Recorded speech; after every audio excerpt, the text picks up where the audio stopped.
কি পেয়েছো? ওর অ্যাক্টিং করতে করতে মানে স্পষ্ট কথায় কষ্ট নেই। এই তো নমস্কার বন্ধুরা, আজকের ব্লগটা কিন্তু আমি এখান থেকে শুরু করছি। দেখতে পাচ্ছ ফাঁকা কেন মন্দিরের সামনেটা। এটা হচ্ছে আগের দিনে যে ভোগ বেঁচে গেছিল না, ওই ভোগ বিতরণ করা হচ্ছে। আর এই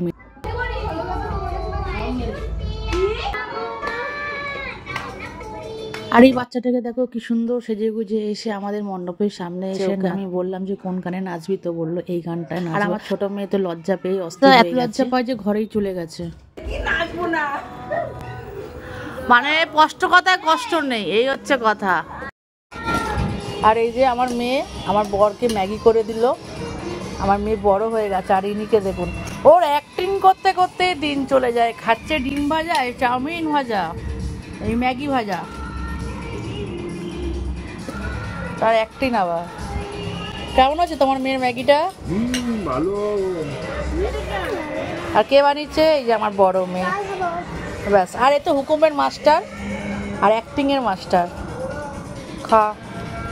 আর সবার আজকে খিদে পেয়ে গেছে। এটা আর কালী পুজোর পরের দিন আর ঠাকুরমশাই চলে এসছে। চলো তোমাদের দেখিয়ে দিচ্ছি। আর ভাত ভেজে টিফিনটা কিছু করা হয়নি, চলো করে নিচ্ছি টিফিনটা করে।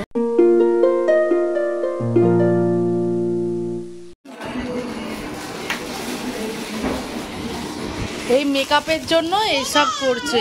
বাবা দেখি কি নেকলেস, আর দেখি কিরম খেতে। কিরম নেকলেস? কালো কার পেন্ডেন্ট? বাবা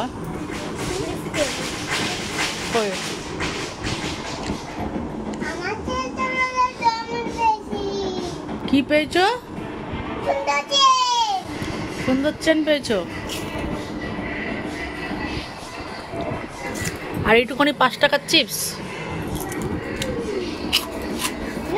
এটা কিন্তু বেশি বেশি পাচ্ছি, কি জানি কেন জানি না।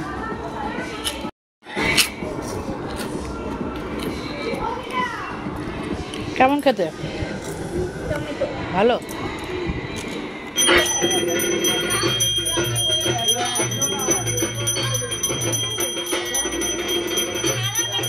আর পুজোর পরের দিনই হচ্ছে আমাদের দধিকর্মা। আমাদের অমাবস্যা ছেড়ে গেছে, যেহেতু মাস এখন সুতো কেটে দেওয়া হবে। আর দধিকর্মার ব্যবস্থাও করা হচ্ছে। এদিকে দেখো আমার মেয়ে ফুলঝুরি জ্বালাচ্ছে। কারণ হচ্ছে যেহেতু পুজোর দিনে সবাই আমরা ব্যস্ত থাকি, বাজি পোড়াতে পারি, সেই জন্য আমরা পরের দিন ফাঁকায় ফাঁকায় বাচ্চাগুলোকে নিয়ে বাজি ফাটাই। আর এদিকে আমার বাবু একা একাই বাজি ফাটাচ্ছে। এইবারে কোনো ভয় নেই, ডর নেই।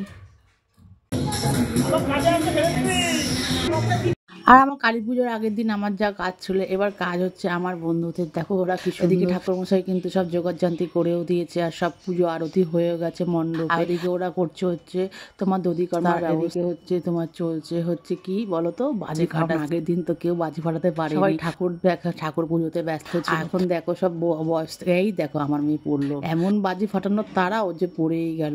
আর এদিকে দেখো এই যে আলু হয় না, এত সুন্দর লাগে চোখের সামনে, মানে তোমাদের কি বলবো। আমার এইসব বাজিগুলো খুবই ভালো লাগে। তোমাদের কেমন লাগে আমাকে কমেন্ট সেকশনে কমেন্ট করে জানাও। আর তোমরা আমাকে কমেন্ট করে জানাও তো আমাদের এই কালী পুজোর ব্লগগুলো তোমাদের কেমন লাগছে। তাহলে আমি এরপর পরের বছর থেকে আরো ভালো ব্লগ দেবো।